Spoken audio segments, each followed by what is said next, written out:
Don't worry about your admissions anymore, just watch this video और इससे आपको बहुत सारे ज़बरदस्त आइडियाज़ मिलेंगे कि किस तरीके से आप अपने एडमिशंस को बढ़ा सकते हैं। अगर आप स्कूल चलाते हैं, कोई ट्यूशन सेंटर है, कोई और आपका एजुकेशनल इंस्टीट्यूट है,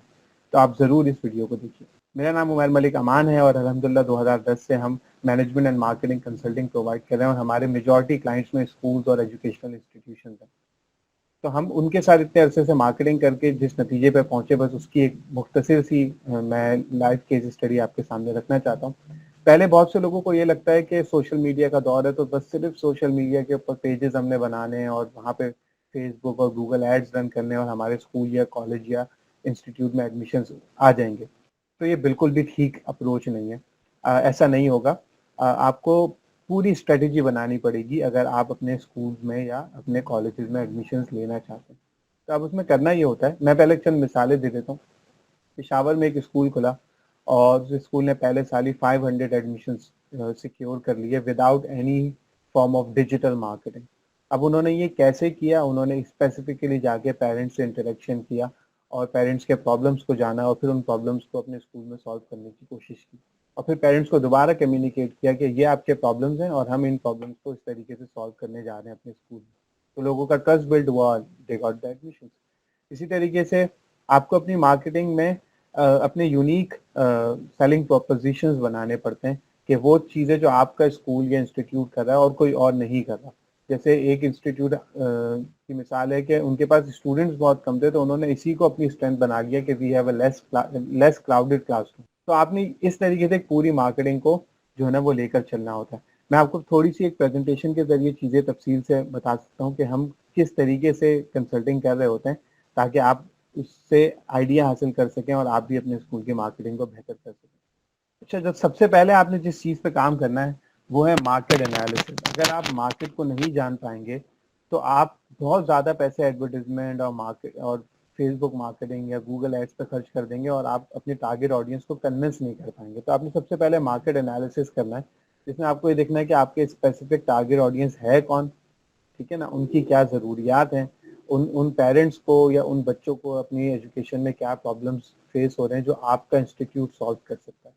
फिर आपने एक ट्राइब क्रिएट करना है। ट्राइब से मुराद ये कि आपने ऐसे लोगों तक पहुंचना है और उन लोगों को बताना है कि आप जेन्युइनली उनके प्रॉब्लम को सॉल्व करना चाहते हैं और आप उनके बच्चों को एक ज़बरदस्त किस्म की तालीम देना चाहते हैं। और जितना ज़्यादा इंटरेक्शन होगा, टू वे इंटरेक्शन, यानी आप उनकी सुनेंगे कि उनके क्या प्रॉब्लम्स हैं और आप उनके सामने अपनी बात रखेंगे कि आप किस तरीके से इन प्रॉब्लम्स को आइडेंटिफाई करके सॉल्व करना चाहते हैं, तो लोगों का आपके ऊपर एक ट्रस्ट बिल्ड होगा। नंबर थर्ड, आपने अब एक मार्केटिंग प्लान बनाना है, एक एग्रेसिव मार्केटिंग प्लान बनाना है जिसमें आपने देखना है कि भाई आपके सामने एनालिसिस आ गया, लोगों की नीड्स आ गई। अब आपने उन लोगों की नीड्स को फुलफिल करने के लिए एक स्ट्रॉन्ग मार्केटिंग प्लान बनाना है जिसमें आपने देखना है कि आपकी क्या स्ट्रेंथ होगी जिसके जरिए से आप लोगों के प्रॉब्लम्स को सॉल्व करेंगे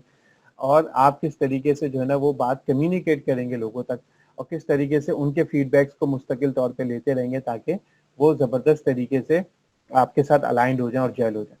जब आप ये काम कर लेते हैं, अब अगर आपको ज़रूरत पड़ती है तो आप ऑनलाइन मार्केटिंग की तरफ आते हैं और अगर आपको लगता है कि जितने एडमिशन्स आपके टारगेट हैं और वो आपको वन ऑन वन कम्युनिकेशन से विद इन योर लोकेलिटी मिल जाते हैं तो फिर आपको ज़रूरत भी नहीं है। You can just create your page and YouTube channel to display कि आप क्या कर रहे हैं, लेकिन आपको वहाँ पे एड्स रन करने की ज़रूरत नहीं है अगर आप यहाँ से एक अच्छा कम्युनिकेशन करके अपने क्लाइंट्स को बिल्ड कर सकते हैं। और मैं ऐसे लोगों को जानता हूँ जो एड्स रन नहीं करते and still they are making a lot of business क्योंकि वो अपने टारगेट कस्टमर से कम्युनिकेट कर रहे होते हैं। मैं ऐसे लोगों को जानता हूँ जो सिर्फ अपने व्हाट्सएप ब्रॉडकास्ट से हर महीने मिलियंस का बिजनेस जनरेट कर रहे हैं जस्ट बिकॉज के उनके ब्रॉडकास्ट में स्पेसिफिकली वो लोग हैं जो उनको जानते हैं और वो उनके ऊपर बहुत ज़्यादा ट्रस्ट करते हैं। तो उसी ब्रॉडकास्ट लिस्ट में जो चंद हज़ार लोग हैं उन्हीं के जरिए वो अपने बिजनेस को जनरेट कर रहे होते हैं। इसीलिए हम कहते हैं कि आप ट्रेडिशनल मार्केटिंग को खास तौर पे स्कूल या इंस्टीट्यूशन लेवल की मार्केटिंग के लिए बिल्कुल भी इग्नोर ना कीजिए क्योंकि आपने लोगों तक जाना है और लोगों को बार बार आपने नॉक करना है। अच्छा, अब होता क्या है जब सब लोग एक चीज़ कर रहे होते हैं और आप भी वो चीज़ कर रहे होते हैं तो आपके लिए जो है ना वो स्टैंड आउट करना मुश्किल होता है। लेकिन जब आप कोई ऐसा काम करते हैं जो दूसरों ने या तो छोड़ दिया होता है या दूसरे कम कर रहे होते हैं तो आपके लिए स्टैंड आउट करना आसान होता है। अगर आप ज़बरदस्त किस्म से कम्युनिकेट कर रहे हैं और आपके ब्रोशर्स बहुत आउट क्लास हैं और आप वो रेगुलरली अपनी टारगेट ऑडियंस तक पहुंचा रहे हैं किसी भी फॉर्मेट में, या आप जाके विजिट कर रहे हैं या आपकी टीम जाके विजिट कर रही है और लोगों को लोगों से एक कनेक्शन बिल्ड कर रही है, तो आपका ये तरीका जो कि एक ट्रेडिशनल अप्रोच लग रही है बज़ाहिर, ये बहुत ज़्यादा स्ट्रॉन्ग तरीके से जो है ना वो आपको रिटर्न ऑन इन्वेस्टमेंट पे करेगा, या आपके बहुत तेज़ी से एडमिशन्स की तरफ जो है ना लोग आएँगे। Last thing is performance tracking या परफॉर्मेंस एनालिसिस। जब हम ये काम कर चुके होते हैं और चीज़ें इम्प्लीमेंटेशन फेज़ में होती हैं, उस वक़्त आपको ये करना है कि आपको प्रॉपर्ली एनालाइज़ करना है कि यार मैंने ये काम किया और इससे ये रिज़ल्ट्स आए और इनको मैं मज़ीद कैसे बेहतर कर सकता हूँ। तो ये एक पूरा कंसल्टिंग प्रोसेस है जो हम स्कूल्स को या एजुकेशनल इंस्टीट्यूशंस को प्रोवाइड कर रहे होते हैं। अब इसके बाद जब आप ये पूरा प्लान बना लें, इसके बाद अगर आप अपनी वेबसाइट पे काम करना चाहें, आप एड्स रन करना चाहें, तो वो आपके लिए इफ़ेक्टिव भी होंगे।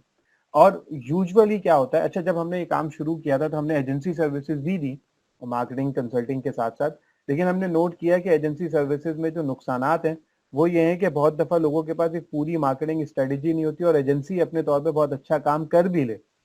वो ज़बरदस्त किस्म के एड जनरेट कर ले, ज़बरदस्त किस्म की मार्केटिंग कर ले, लेकिन स्कूल एडमिशंस कन्वर्ट नहीं कर पा रहा होता अगर स्कूल के पास एक पूरा मार्केटिंग प्लान नहीं होता। और यूजुअली एडवर्टाइजमेंट एजेंसीज ये प्लान बना के नहीं देती, वो आपके एड्स बहुत अच्छे तरीके से रन कर देंगी, वो आपको ग्राफिक्स बहुत अच्छे बना के दे सकती हैं, वीडियोस बहुत अच्छी बना के दे सकती हैं, लेकिन एक पूरा प्लान वो जॉट आउट नहीं करती। तो इसलिए ये कंसल्टिंग में हम ये पूरा प्लान जॉट आउट करवाते हैं और उसके बाद जो एडवर्टाइजमेंट वाला पार्ट है वो आप खुद भी कर सकते हैं और वो आप किसी और से भी करवा सकते हैं, वो आप हमसे भी करवा सकते हैं। वो इतना मुश्किल रहता नहीं है फिर जब आपको बिल्कुल क्लियर होता है कि वेयर यू आर गोइंग। अच्छा जनाब, तो ये 6 डिलिवरेबल्स होते हैं हमारी कंसल्टिंग के कि हम मार्केट एनालिसिस प्रोवाइड करते हैं, आपको आइडेंटिफाई करवाते हैं आपका ट्राइब क्या है, कौन सी ऑडियंस है जो आपका कबीला बनेगी और आपकी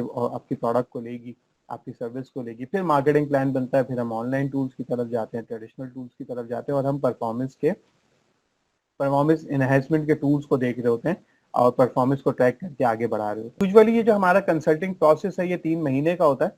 और अगर कोई पर मंथ फीस पे कर रहा होता है तो हम 25,000 पर मंथ चार्ज कर रहे होते हैं, जिसमें 3 सेशंस इन अ मंथ होते हैं। एल्स हम पूरे अगर कोई पूरा पैकेज हमसे बाय करता है वन शॉट में एडवांस पेमेंट में, तो हम उसको 60,000 रुपीज चार्ज करते हैं, जिसमें स्टेट अवे 15,000 का डिस्काउंट होता है और उसमें भी पर मंथ 3 सेशंस आपके साथ हो रहे होते हैं और बैक एंड का सारा वर्क हम कर रहे होते हैं आपके लिए, जिसमें हम एजेंसी सर्विसेज नहीं दे रहे होते, यानी आपके ग्राफिक्स या एड्स नहीं रन कर रहे होते, बल्कि आपकी पूरी मार्केटिंग कंसल्टिंग को डिजाइन करके दे रहे होते हैं या पूरा मार्केटिंग प्लान बना रहे होते हैं। अच्छा, अब इसमें आप अगर समझते हैं कि आप ये कंसल्टिंग लें, तो मैं समझता हूँ it is the best time, क्योंकि फरवरी है, February March April is the peak time for school admissions. अगर आप ये नहीं लेना चाहते और आप चाहते हैं सिर्फ आप इसे समझ लें कि प्रोसेस वर्क कैसे करता है, तो आप हमसे एक कंसल्टिंग सेशन भी बुक कर सकते हैं, जिसकी एक नॉमिनल सी फीस है और उसमें हम 2-3 घंटे आपके साथ बैठ के उसको तफसील से डिस्कस कर लेंगे कि how you can run this show. अच्छा, ये हमारे चंद क्लाइंट्स हैं जिनके साथ हमने पिछले कुछ अरसे में काम किया और सबको अल्हम्दुलिल्लाह ज़बरदस्त किस्म के रिजल्ट्स मिले। अब आपने करना ये है कि अगर आप मुझसे वो कंसल्टिंग सेशन बुक करना चाहते हैं, मज़ीद इस मामले में कुछ जानना चाहते हैं, तो आप फ़ौरन राब्ता कर सकते हैं। जज़ाकल्लाह।